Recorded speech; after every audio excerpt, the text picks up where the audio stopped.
CAST Jamaica boa buzzbait. And yeah, I wasn't planning on doing it. I had the mindset I was going to go out and pitch pads all day because that's normally what's going on. And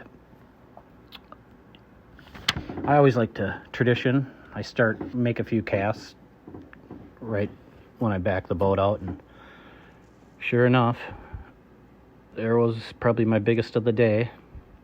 I don't know if like fish just move in and out of that clump right there, but it's like, man, there's always a fresh one there. So anyway, that was on the slither rig again. That's what I was planning on doing all day. And man, did that not work out.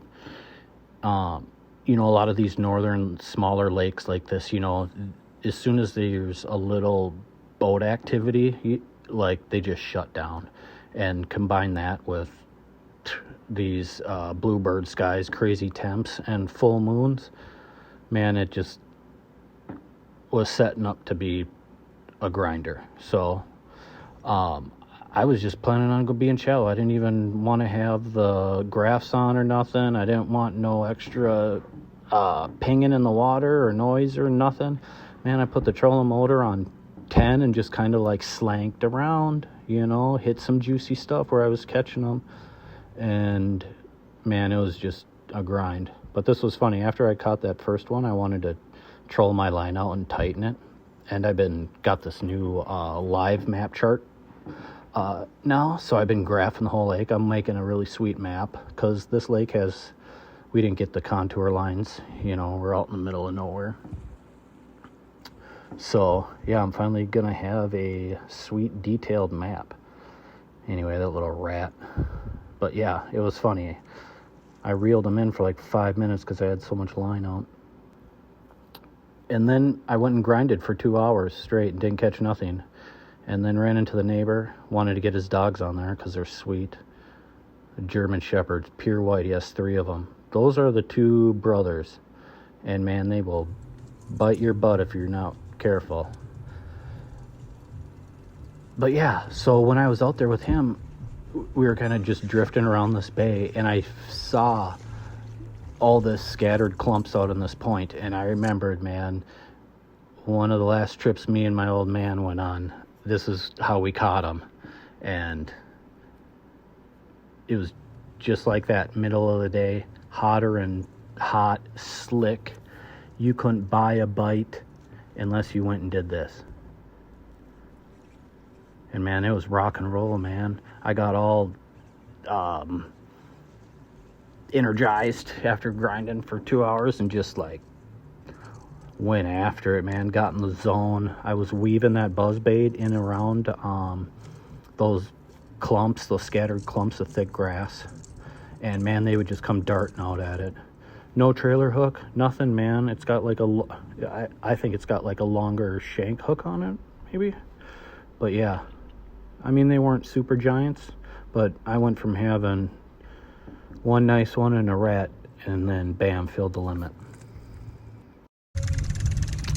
So I wanted to break down more of the area that I'm fishing, and I left this loud so you can hear the buzzbait sound.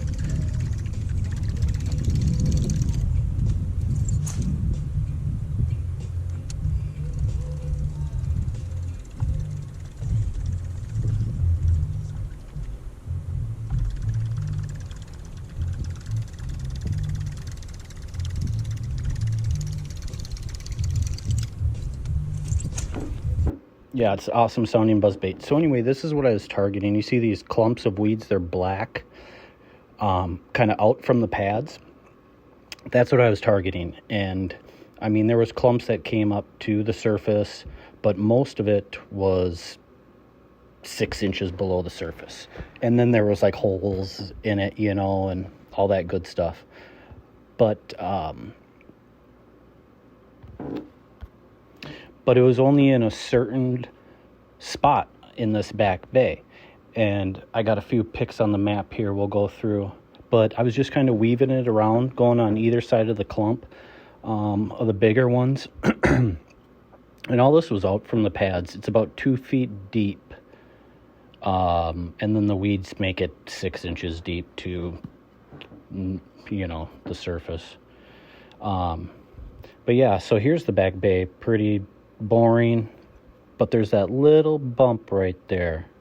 And that forms a big weed point in the green here. That's what I was targeting, the black circles. I would flip that, but then this weed point that came out from the shallows, and then that's it on Google Earth. Ooh, that's bass heaven.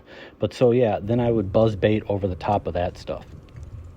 And there was so much bait back there, it was crazy. Every time I threw the buzz bait, like minnows were splashing, and yeah, super cool. Middle of the day, look at, not a cloud in the sky, just hotter and hot.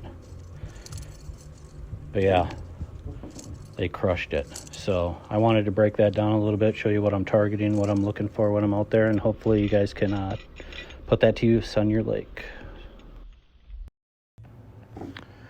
So yeah, you see that back bay that I'm fishing back there, and what's pretty unique about this, it's a lot deeper pads. And even though the lake's really green, like inside those pads up there, man, the water's like gin clear. It's crazy. Oh, that was the biggest hit of the day. Dude, that thing about took my arm off. But yeah, so you see how like daunting it can be, all those pads. So you want to look for like the little, inconsistencies, in the weed line or in the pads, So there was so much popping in those pads. I was flipping them and flipping them and flipping them. And then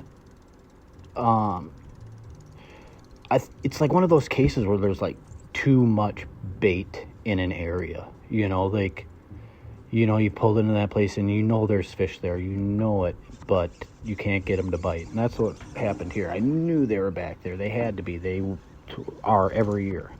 And man, the only way I could get them to react is with this buzzbait. And this buzzbait is awesome. I wanted to hate it, but in fact I did, because I was playing with it all year. And I didn't tune it or nothing. No trailer hook, no crazy trailer, no soft plastic trailer. I just keep it old school. I don't know what that clip was, just me reeling it in. But all of a sudden, after a few casts back there, it like, after you leave it on the radio antenna going down the road for a while, man, all of a sudden it hit that special groove or whatever, and dude, that thing turned into a Ferrari. I had to like really burn it to keep it up above these weeds because it was so shallow. But man, I could curve it around anything, because my first pass on this, I straight butchered it, man. I was casting right into the surface clumps and just making a mess of the spot. And then I went through it, and then I went through it again, but the wind picked up, so I thought that kind of ruined it. And then it kind of slicked off, and I was like, all right, because where those black circles are, it's deeper, and that's why I would go up and flip those pads, because I think maybe the bigger ones were sitting off, and I'm talking like just 2 feet deeper. It went from 2 feet to 4 feet right here. So even just that little bit of difference, there was no weeds where the boat is, where the other spot, at the buzzbait, and bam, sure enough, sitting right where he should have been. He read the same book, and that's how I ended my day. So it was super grind fest, typical dog day of summer stuff. And don't fish your juice during the holiday weekends. Save that for during the week, So that's the episode, guys. Hope you enjoyed it. Thanks for watching.